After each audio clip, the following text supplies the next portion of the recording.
बहुत समय पहले की बात है। सरयू नदी के किनारे अयोध्या नाम का एक सुंदर राज्य था।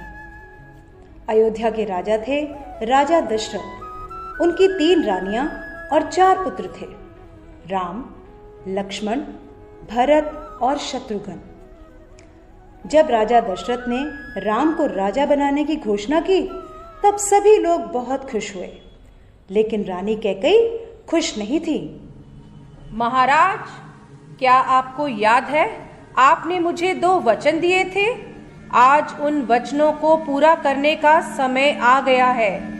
मेरा पुत्र भरत राजा बने और राम 14 वर्ष के वनवास को जाए। राजा दशरथ की आज्ञा पाकर राम और लक्ष्मण सीता के साथ 14 वर्ष के वनवास के लिए चले गए।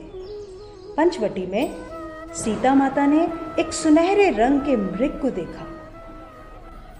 रंग सुनहरा मृग अति सुंदर, सीता मन को भाए, कोई जाए इस मृग को अति शीघ्र ले आए। सीता माता की इस बात को सुनकर श्री राम मृग की खोज में जंगल की ओर निकल गए। बहुत देर हो गई, प्रभु राम अभी तक लौटे नहीं। लक्ष्मण, लक्ष्मण, हे सीते, हे सीते। लक्ष्मण, लक्ष्मण देखो, प्रभु तुम्हें अपनी सहायता के लिए पुकार रहे हैं। हे माते, ये मुझे किसी मायावी शक्ति का कार्य लग रहा है। आप चिंतित ना हो, भैया जल्दी घर लौट आएंगे। नहीं लक्ष्मण, मेरी आज्ञा का पालन करो। जाओ, प्रभु को तुम्हारी सहायता की आवश्यकता है। ठीक है माते, किंतु आप इस लक्ष्मण रेखा को पार नहीं करना।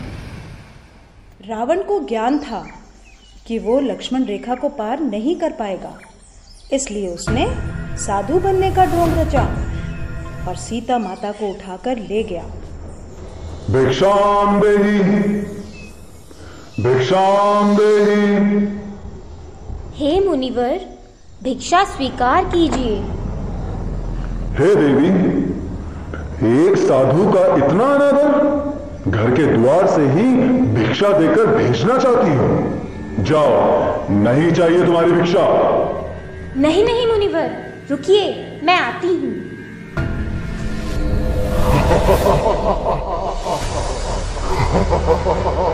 बचाओ, बचाओ, बचाओ, भैया लक्ष्मण, प्रभु राम, बचाओ, बचाओ, हे नाथ, मुझे बचाओ। यह धर्मी पापी रावण मुझे उठाकर ले जा रहा है, बचाओ। राम और लक्ष्मण सीता माता को कुटिया में ना पाकर बहुत चिंतित हुए और उनकी खोज में निकल गए। श्री राम, लक्ष्मण और हनुमान ने लंका पर चढ़ाई कर दी और राम और रावण का युद्ध हुआ, जिसमें श्री राम विजयी हुए।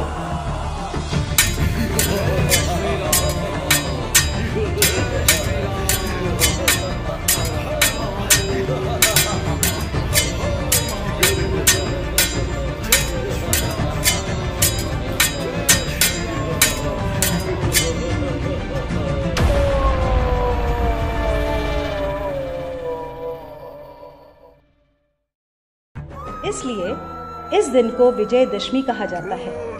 यह त्योहार बुराई पर अच्छाई की जीत का प्रतीक माना जाता है।